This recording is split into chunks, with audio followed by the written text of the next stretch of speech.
Cold and flu season is back, and boy does it seem like a lot of people are getting sick, but you don't have to. In this video, I'm going to talk about a new product that makes it really easy to stay healthy even if someone else in your house is sick. And I'm also going to share some extremely effective and entirely free techniques that I've been using for many years, and whenever I have been using them, I've never gotten sick. So if the idea of making it through the next cold and flu season without any illnesses at all sounds appealing to you at all, stick around.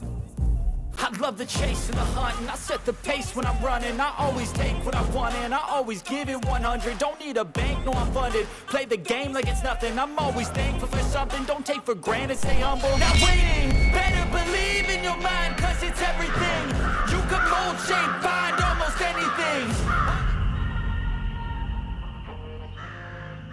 Hey everybody, this is Praxis, and in this video I want to talk about something that's oftentimes an elephant in the room when it comes to emergency preparedness, and that is the notion that if you're sick during an emergency, if you're ill in some way, it kind of sucks. So why is that an elephant in the room that a lot of people just don't want to talk about or think about?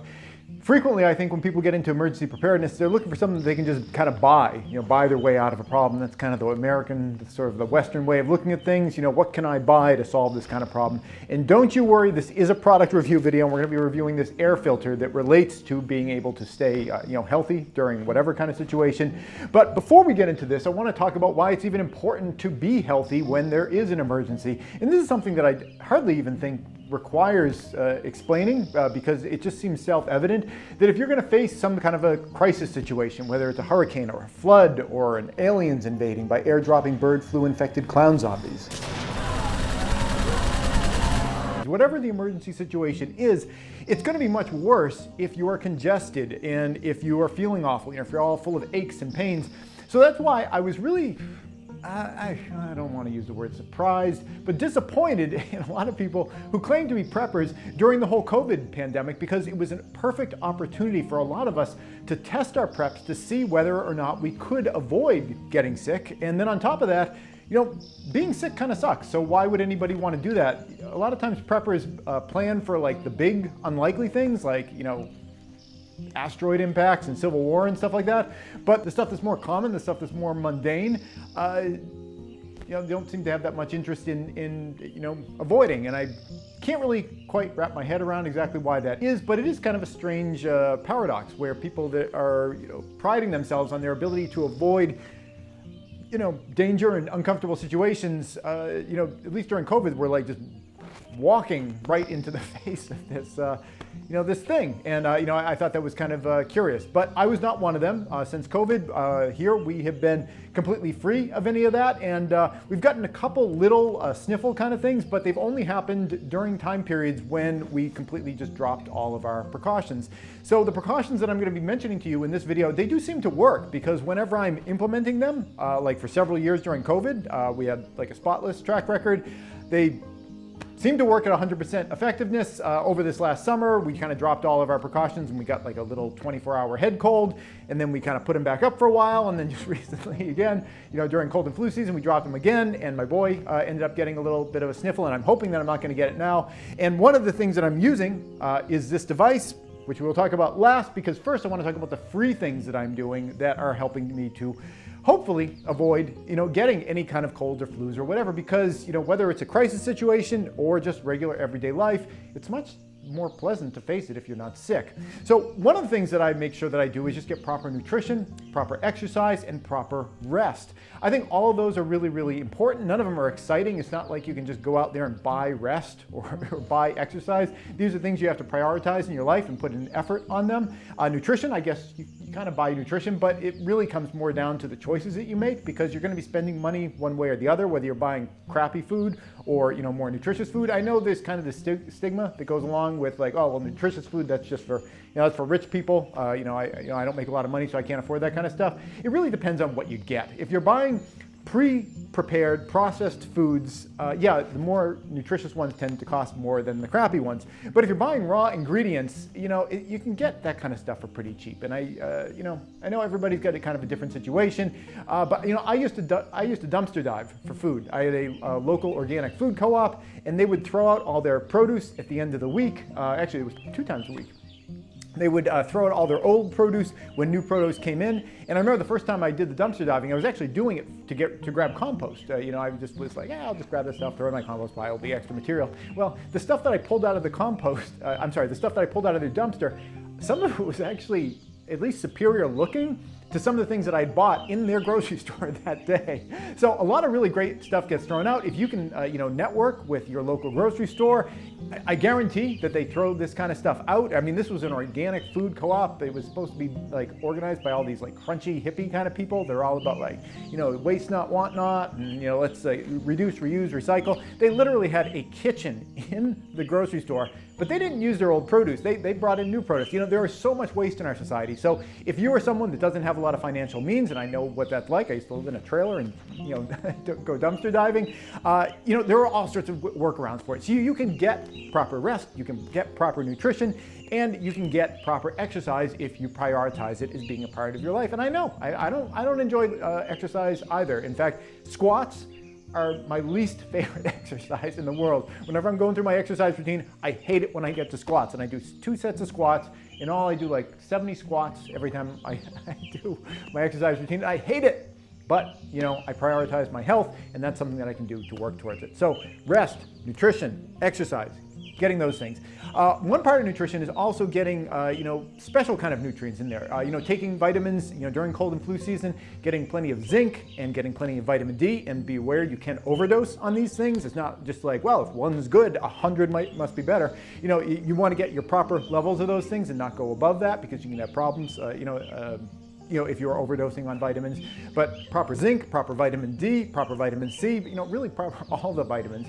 Yeah, just at least getting a decent multivitamin into your diet, especially one that's food-based and has really good ingredients in it. That is going to go a long way to fill in any holes that you have.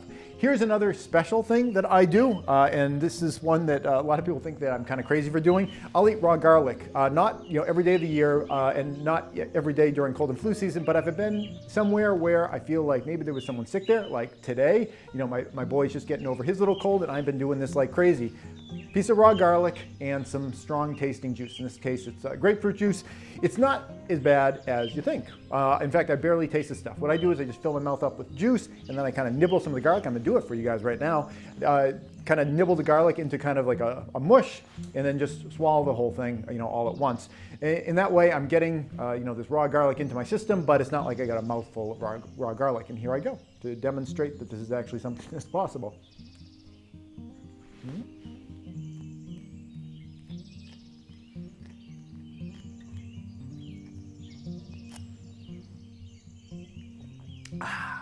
There we go, garlic and grapefruit juice. I can feel, there's a little bit of garlic breath in there, and I can feel it in my throat, but I feel like that is protective, and it's just blowing these volatile organic oils all throughout my, respiratory system. So if anything kind of floats in there, maybe this will take care of it. I don't know if there's a lot of scientific backing behind this, but I know there was one year, many years, actually it was 2 or 3 years in a row actually, where I did this. And this is the only thing I did during cold and flu season. I would always go out and I'd be working with people who were sick. And whenever I did this every day before I went out and after I got back, for those 2 years, I just never got sick, and then I got lazy about it, and then I went back and I started getting sick again. So at least in my personal life, this seems like it's something that's helpful. If only maybe it just kind of keeps people away from you because you get your garlic breath. So that is another thing that I do. Something else that we do here is we do sanitizing of any groceries that come into our house or any mail that comes into our house. Just if the mail carrier just is like sneezing and they get their mucus on your mail, so that you're sanitizing that before it comes in. Same thing when you're at a grocery store and there's a bunch of stuff in front of you like produce or whatever. There's always people coughing and hacking, and that stuff that flings out and it lands on your fruits and your vegetables and things like that. It's important to wash all of those things, but before we even bring stuff into the house, we run them all through a UV light box using UVC light. I have a sense that probably also helps prevent spoilage or delay spoilage, because not only are we destroying virus material that might be on the surface of all of our fruits and vegetables, it also is destroying like mold spores and things. So I have a feeling like our produce has been lasting longer since we started that, but I never kept really strong records, and it could just be me kind of imagining things. But it certainly can't hurt, and I know that in the industry of agriculture and produce production and all that kind of stuff, they do use UVC lights exactly for this purpose, to like kind of sanitize things so they're not going to spoil during shipping. So it seems like there is legitimacy behind that idea, and we certainly have been using it here, and it's been working out okay.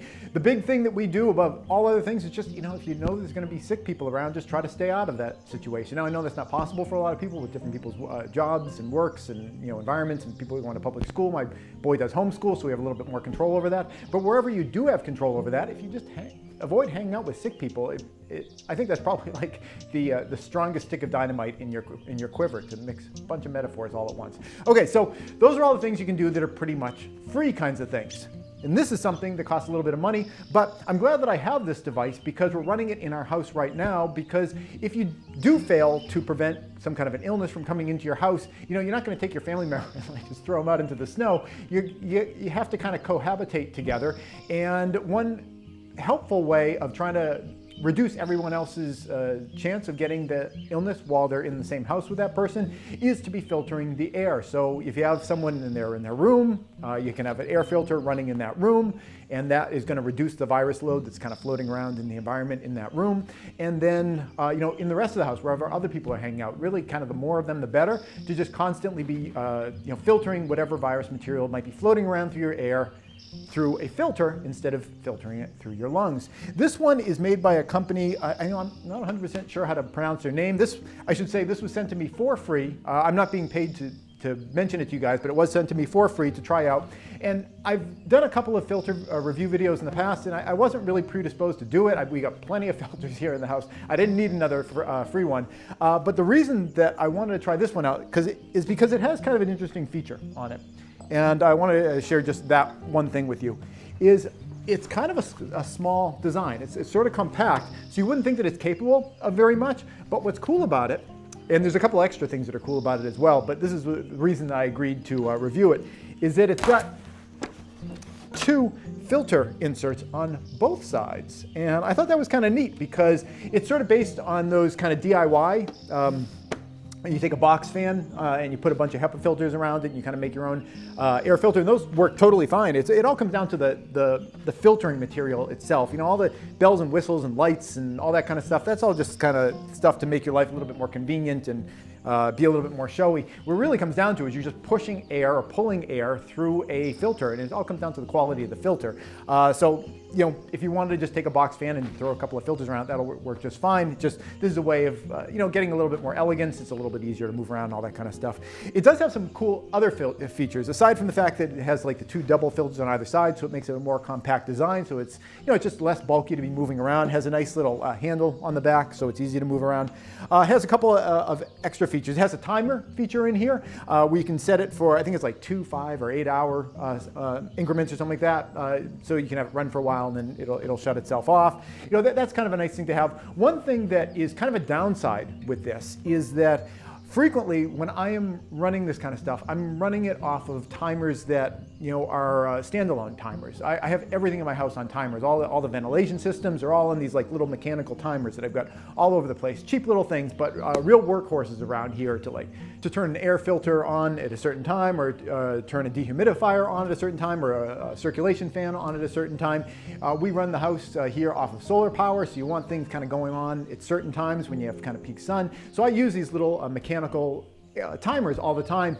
And if you are like me, and there's not that many people who are, but if you are someone that's like me and you like using mechanical timers, this won't run off of a separate mechanical timer, because this has a situation where if you unplug it, if it's on, and you unplug it from the wall, and then you plug it back in, which is kind of what a separate mechanical timer does, it just cuts the power and turns the power back on.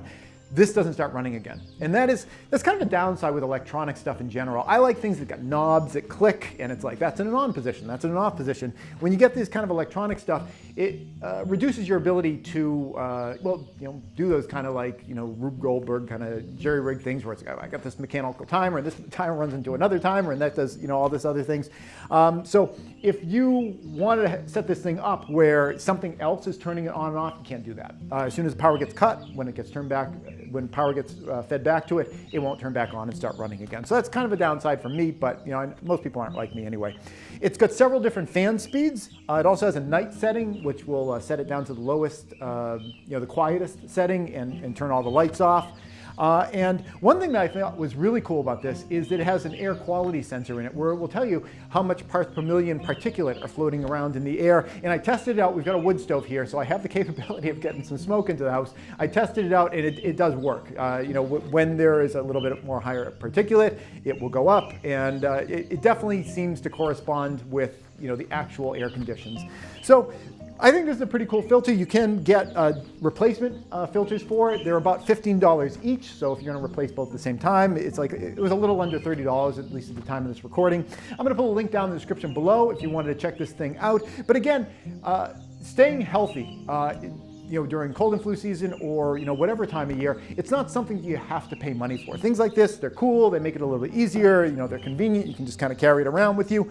But these are things you can kind of jerry-rig, you can kind of build them on your own, and a lot of it just comes down to getting proper rest, proper exercise, proper nutrition, taking the vitamin supplements that might help you through cold and flu season, again, like the zinc, the vitamin D, vitamin C, and obviously all the rest are probably pretty important too. Those are just like the superstars you tend to hear about. But this is something that can be achievable by people whether you have spare spending money or not. And I think it's a noble goal to try to achieve a good quality of health in your life. And it always baffles me why people who tend to be into emergency preparedness tend to, when faced with like real situations that are uncomfortable and are like readily avoidable, so many of us preppers tend to just be like, oh, well, that doesn't exist. Viruses don't exist, or changing climate patterns don't exist. It seems like the real things are the things that we preppers tend to imagine aren't there, and then we fixate on things that I guess are real. Meteors come in and they strike the planet, and civil wars actually happen, but they're pretty uncommon, and they're not like literally happening right now like some other things that people in my genre tend to like to pretend are there. So that's it. If you wanted to check this out, there's a link down in the description below. I mean, air filters are air filters, but what's nice about this is the price on it was pretty low. The filter replacements on it were pretty low. I like the fact that it is easy to move around, it's kind of small, and the air quality sensor feature in it was pretty cool as well. So that's it. I hope you found this helpful, and thanks for watching. Hey YouTube preppers, if you enjoyed this video, here's another one that I think you might like. But before you click on it, I wanted to take a moment to thank all the people on the right-hand side of your screen. They help to support all the work that I do here over at patreon.com. If you'd like to join them and get your name added to the list, the link's below.